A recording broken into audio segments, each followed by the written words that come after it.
ധൈര്യശാലിയായ Bambie. ഒരു ദിവസം ഒരു മനോഹരമായ കാട്ടിൽ ഒരു കുഞ്ഞു മാൻ ജനിച്ചു. അവന് ബാംബി എന്ന പേര് നൽകി. അവൻ ചുറ്റുമുള്ള എല്ലാവരോടും സൗഹൃദപരമായി പെരുമാറി. അതിനാൽ എല്ലാവർക്കും അവനെ കാണുന്നത് സന്തോഷമായിരുന്നു. അവൻ വളരുന്നതിനൊപ്പം അച്ഛനിൽ നിന്ന് പല കാര്യങ്ങളും പഠിച്ചു. ഉടൻ തന്നെ ബുദ്ധിയുള്ള നേതാവായി മാറി. ഒരു ദിവസം മൃഗങ്ങളെല്ലാവരും തങ്ങളുടെ ജോലിയിൽ തിരക്കിലിരിക്കുമ്പോൾ ഒരു പ്രായമായ മാൻ വിളിച്ചു പറഞ്ഞു, "ഓടൂ, ഒരു മനുഷ്യൻ വന്നിരിക്കുന്നു." എല്ലാവരും സുരക്ഷിതരാകണമെന്ന് ഉറപ്പാക്കാൻ ബാംബി ശ്രമിച്ചു. മറ്റു മൃഗങ്ങളെ രക്ഷപ്പെടുത്തിക്കൊണ്ടിരിക്കുമ്പോൾ വേട്ടക്കാരൻ അവന്റെ മുട്ടിൽ വെടിവച്ചു.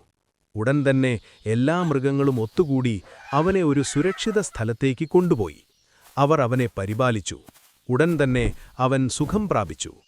എല്ലാ മൃഗങ്ങളും അവന്റെ ധൈര്യം പ്രശംസിച്ചു പറഞ്ഞു, "നീ ഞങ്ങളുടെ ഹീറോയാണ്." ഗുണപാഠം: നല്ല നേതാവ് ആദ്യം മറ്റുള്ളവരെ സഹായിക്കും.